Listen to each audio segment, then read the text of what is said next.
नमस्कार दोस्तों, स्वागत है आपका अपनी वीडियो के अंदर। दोस्तों, कभी कभी ऐसा होता है ना कि आप कहीं पे जाते हो मकान या घर देखने के लिए, तो पहले उसको एक्सप्लोर करते हो पूरा का पूरा, कि देखते हो कि भाई आसपास के पड़ोसी कैसे हैं, वहाँ का इन्वायरमेंट कैसा है, वहाँ पे पूरी फैसिलिटीज़ तो है ना।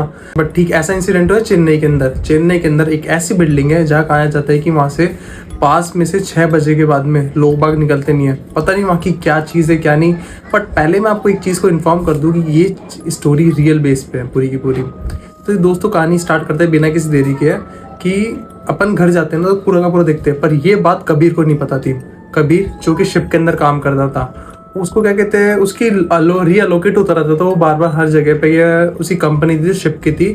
तो क्या हुआ, उसको घर दिया गया चेन्नई के अंदर, मतलब एक बिल्डिंग थी। तो वहाँ पे बिल्डिंग के अंदर उसको घर दिया गया। बट वो परेशान हो रहा था कि यार मैं, मेरी क्या कहते हैं, मेरी जॉब मतलब वो चेंज हो गई, मेरी रीअलोकेट हो गया मैं, और मैं जाऊँ तो जाऊँ कहाँ जाऊँ मैं। वो पूरा हाथ पैर मार लेता, जगह जगह पे जाकर देखता है कि भाई यार यहाँ पे कोई घर खाली है क्या, वहाँ पे कोई घर खाली है क्या। बट उसे घर नहीं मिलता। फिर बाद में उसके कंपनी के मतलब जो बॉस होते हैं वो कहते हैं कि हमारी कंपनी ने आपको घर प्रोवाइड कराया, आप उसमें रहिए ना। तो फिर बोलता है हाँ यार, ये तो मैं भूल ही गया था। तो उसको चेन्नई में घर प्रोवाइड कराते हैं, और उसकी वहाँ मतलब वो क्या कहते हैं, उसकी पोस्टिंग भी उस जगह पे आई थी, चेन्नई में। तो फिर बाद में क्या हुआ, जब वो जाके देखता है ना उस बिल्डिंग में, तो देखता है कि यार मतलब बहुत पुरानी बिल्डिंग थी वो, पर वहाँ पे चहल पहल हो रही थी दिन के टाइम पे। तो फिर जाके देखता है पेंट वेंट भी थोड़ा नॉर्मली हो रहा था। फिर ऊपर गया, वो देखता है कि डेंटिंग पेंटिंग तो ठीक नहीं थी, पर चल जाएगा यार, चलो मैं तो मेरा काम चलाने के लिए चल जाएगा। तो चलाता है और वो जाके अपना रूम वूम ठीक करता रहता है, पूरा देखता रहता है। 1-2 दिन हुए थे। दूसरे दिन क्या देखता है कबीर की, शाम के टाइम पे वहाँ पे सारे के सारे जो पेरेंट्स हैं अपने बच्चों को घर में लेके जा रहे थे। उसे थोड़ा सा अजीब लगता है चीज़ देखकर कि यार यहाँ पे क्या चीज़ हो रही क्या नहीं, समझ में नहीं आता वहाँ पे। तो सारे के सारे पेरेंट्स अपने बच्चों को घर में लेके जाते रहते हैं। फिर वो बाद में देखता है कि वहाँ पे सिर्फ रास्ते में, मतलब जो वो होती है ना एक बिल्डिंग बनी जिसके बाहर बच्चे खेलते थे, सिर्फ रास्ते में एक बूढ़ा आदमी था, वो भी दारू पी रहा था उस टाइम पे। वो देखता है कि यार सब लोग चल गए और ये बैठा बैठा दारू पी रहा है, दारू पी। उसके बाद में क्या होता है कि वो आदमी मतलब कबीर को देख के एक इशारा करता है उसको, हाय का। तो कबीर सोचता है कि यार ये मुझे भला क्यों कर रहा है इशारा, की क्या बात है ऐसी, यार मैं तो इसको जानता भी नहीं हूँ, आखिर कौन है ये आदमी, मुझे तो पता नहीं ना इस चीज़ का। फिर बाद में क्या कहते हैं, फिर उसको कबीर को वो आदमी इशारा करके नीचे की तरफ बुलाता है, एक इशारा करके नीचे की तरफ आओ। वो बोलता है यार ये कौन है आदमी जो मुझे नीचे करके बुला रहा है, चलो चल के देखना चाहिए कि यार ये वो पता तो लगा क्या मुझे क्या कहना चाहता है, ऐसी बात ये।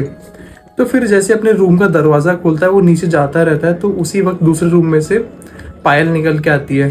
पायल बोलती है कबीर कहाँ जा रहे हो। मैं आपको बता दूं कि पायल जो कबीर की नेबर है, जो उसका मतलब नई नई पड़ोसी बनी थी, थोड़ी हाई हेलो हुई थी।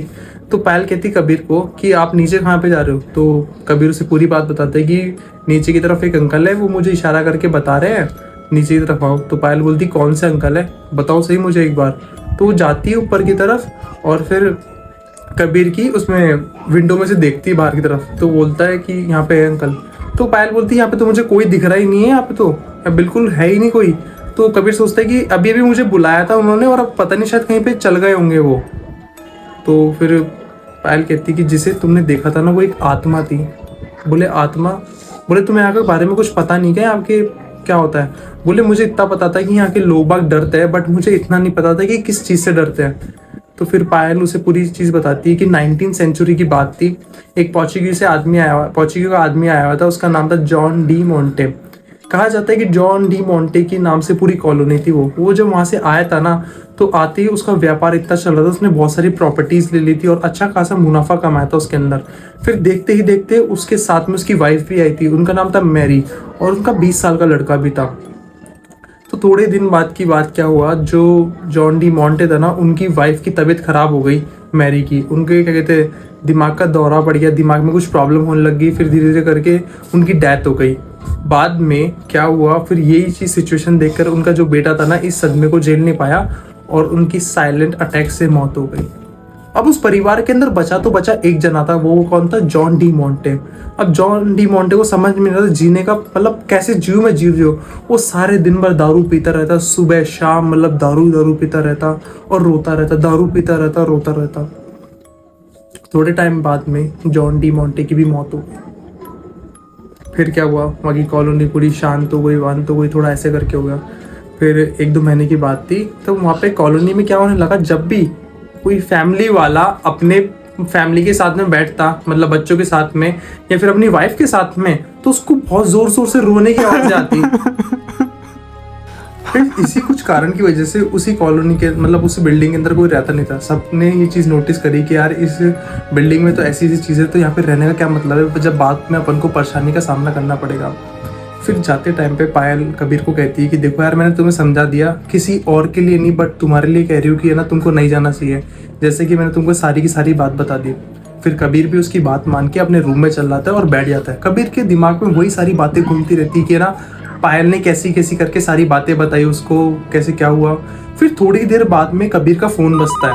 कबीर का फ़ोन बजता है तो फ़ोन उठाता है, तो दूसरी तरफ उसका बॉस होता है।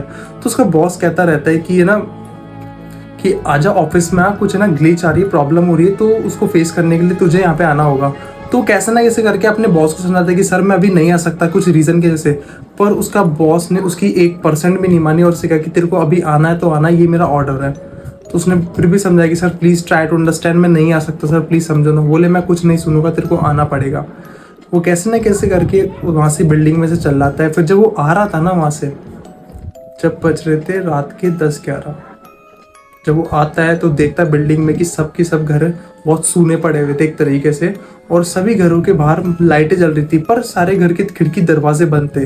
तो देखता है कि ठीक ऐसी सिचुएशन 6 बजे होती है, ठीक ऐसे अभी हो रही है। तो फिर जब वो आगे चलता है ना, थोड़ी देर बाद में उसके क्या है, पैर के पास में एक बॉटल आती है रोल करती हुई, और वो बोतल होती है शराब की। शराब की होती है बोतल वो। फिर उसे रोने की आवाज़ आती बहुत ज़ोर ज़ोर से। उसे थोड़ी बहुत भनक लग गई थी कि हाँ ये और कोई नहीं, ये जॉन डी मोंटे की आत्मा है जो मुझे परेशान करने वाली है या फिर उसके साथ में खेलने वाली है। वो सारी चीज़ें इग्नोर करके जाता ही रहता है बिल्डिंग की तरफ। तो उसके कंधे पे कोई हाथ रखता है। कंधे पे हाथ रखने के बाद में वो पीछे घूमता है तो देखता है एक बूढ़ा आदमी बहुत ज़ोर ज़ोर से रो रहा है। वो और कोई नहीं, वो जॉन डी मोंटे था। वो रोता रहता है। तो फिर वो जॉन डी मोंटे कबीर को कहता है कि तुम मेरे बेटे जैसे दिखते हो, क्या आज रात मैं तुम्हारे साथ ही तुम्हारे रूम में सो सकता हूँ क्या? उसे कंधे पे हाथ रखता हुआ। ये सारी चीज देखकर कबीर को बहुत घबरा गया और जल्दी से उसका हाथ हटाए कंधे पे से अपनी बिल्डिंग के अंदर घुस गया और लिफ्ट ऑन करके अपने रूम में चल गया।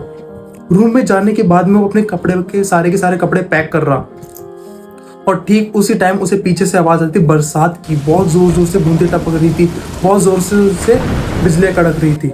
तो देखता है यार अब बरसात भी होगा, कैसे ना कैसे करके मेरे को निकलना है, पर निकलूँ कैसे? वो अपना बैग बक्सा समेटा हुआ पलंग पे बैठा हुआ और वेट कर रहा है कि कब जाके बरसात बंद हो, कब जाके मैं इस यहाँ से निकलूँ। फिर पीछे से आवाज़ होती है उसकी एक और। उसे थोड़ा थोड़ा महसूस तो हो रहा था कि मेरे अलावा इस कमरे के अंदर और कोई भी रह रहा है, बट उसे कंफर्म नहीं था इस चीज़ का, बस उसे महसूस हो रहा था। उस कमरे के अंदर बूंदों की टपकती हुई आवाज़ भी आ रही थी, और उस बूंदों के साथ में और एक इंसान की आवाज़ आई कि तुम मेरे बेटे जैसे दिखते हो। फिर वो पीछे घूम के देखता है तो वही आदमी वापस था, बट अब वो आदमी क्या था, पूरा का पूरा गीला हुआ था, पूरा का पूरा भीगा हुआ था बूढ़ा आदमी। और कबीर को ये कह रहा था कि बोलो ना, तुम मेरे बेटे जैसे दिखते हो ना, बोल क्यों नहीं रहे तुम? यहाँ पे कबीर बहुत ज़्यादा घबरा गया था, हद से ज़्यादा घबरा गया था वो। और फिर देखते ही देखते उस आदमी की आवाज़ पीक लेवल पे जा रही थी। जब वो बहुत इरिटेट हो गया था ना कि यार ये जवाब क्यों नहीं दे रहा, तो फिर वो जो आदमी था ना डिमोंटे, वो चिल्ला चिल्ला के रखा था, बोलो तुम मेरे बेटे जैसे दिखते हो। वो घबरा गया बहुत भयंकर वाला, कबीर बहुत ज़्यादा घबरा गया। उनकी सिचुएशन ऐसी थी कि यहाँ पे वो आदमी खड़ा और कबीर इस तरफ था, कबीर भी खड़ा हुआ था। बाद में दूसरी तरफ से गेट नॉक करा पायल ने। पायल अपने रूम से निकल के आई और पायल ने नॉक करा बहुत जोर से। पायल सोची किसकी आवाज़ें आ रही है, कौन है, किससे बात कर रहा है कबीर आखिर? तो फिर पायल नॉक करी बहुत ज़ोर ज़ोर से। जैसे ही पायल नॉक करी ना, उस बूढ़े आदमी का ध्यान भटका और गेट की तरफ गया, और जैसे ध्यान भटका ना, कबीर ने उसी चीज़ का फ़ायदा उठाया, जल्दी जाके लॉक खोल लिया। फिर पायल अंदर आई। पायल अंदर जाके देखा कि कोई नहीं है।